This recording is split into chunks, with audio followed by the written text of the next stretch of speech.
రెండవ రాజుల గ్రంథము 5వ అధ్యాయము. అయితే అతని దాసులలో ఒకడు వచ్చి, నాయనా, ఆ ప్రవక్త ఏదైనా ఒక గొప్ప కార్యము చెయ్యమని నియమించిన ఎడల నీవు చెయ్యకుందువా?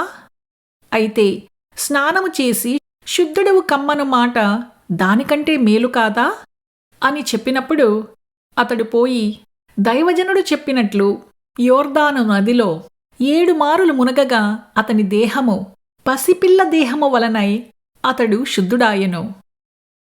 అప్పుడతడు తన పరివారముతో కూడా దైవజనుడి దగ్గరకు వచ్చి అతని ముందర నిలిచి, చిత్తగించుము, ఇశ్రాయేలులో ఉన్న దేవుడు తప్ప లోకమంతటి యందును మరి ఒక దేవుడు లేడని నేనెరుగుదును. ఇప్పుడు నీవు నీ దాసుడమైన నా యొద్ద బహుమానము తీసుకొనవలసినదని అతనితో చెప్పగా, ఎలీషా, ఎవని సన్నిధిని నేను నిలవబడియున్నానో ఇశ్రాయేలు దేవుడైన ఆ యెహోవా జీవము తోడు నేనేమియూ తీసుకొనెను అని చెప్పెను. నయమాను అతనిని ఎంతో బతిమాలినను అతడు ఒప్పకపోయెను.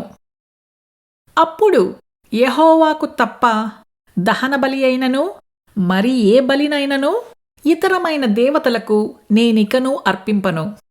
2 కంచరగాడిదలు మోయుపాటి మన్ను నీ దాసుడనైన నాకు ఇప్పించకూడదా?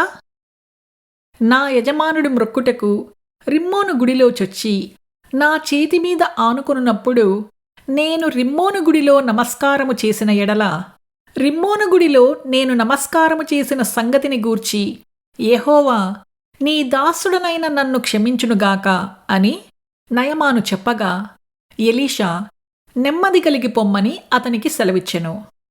అతడు ఎలీషా యొద్ద నుండి వెళ్ళి కొంత దూరము సాగిపోయెను.